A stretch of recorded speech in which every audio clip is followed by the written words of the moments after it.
પૂર્વ સાંસદ અને આદર્શ ગાંધીવાદી નેતા સ્વર્ગસ્થ ગુલાબશંકર ધોળકિયાની 54મી પુણ્યતિથિ નિમિત્તે નગરપાલિકા, વિવિધ ક્ષેત્રના અગ્રણીઓ અને નાગર સમાજ દ્વારા તેમને શ્રદ્ધાસુમન અર્પણ કરવામાં આવ્યા હતા.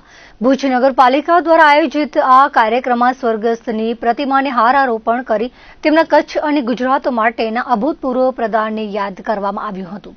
આ અવસરે નગર અધ્યક્ષા રશ્મિબેન સોલંકી, સત્યમ સંસ્થાના દર્શક અંતાણી, નાગર સમાજના આગેવાનો અને શહેરીજનો હાજર રહ્યા હતા.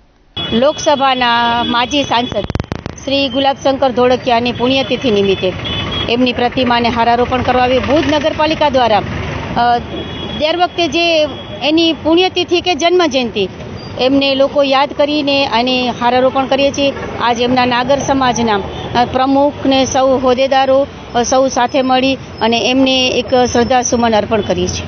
જ્ઞાતિના ગૌરવ એવા ગુલાબશંકરભાઈ ધોળકિયાની 54મી પુણ્યતિથિ છે, ત્યારે સત્યમ સંસ્થાના દર્શકભાઈના નેજા હેઠળ આજે એમની શ્રદ્ધાંજલિનો કાર્યક્રમ રાખવામાં આવેલો હતો અને જ્ઞાતિના અગ્રણીઓ તેમજ શહેરના અગ્રણીઓએ એમને શ્રદ્ધાંજલિ આપી હતી.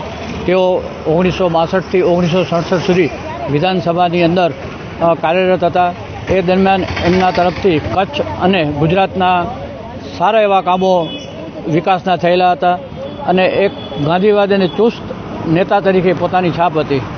આવા જ્ઞાતિના અદના કાર્યકરને આજે શ્રદ્ધાંજલિ આપતા અમે ખૂબ હર્ષની અનુભૂતિ કરીએ છીએ કે આવા જ્ઞાતિના રત્નો પાક્યા છે.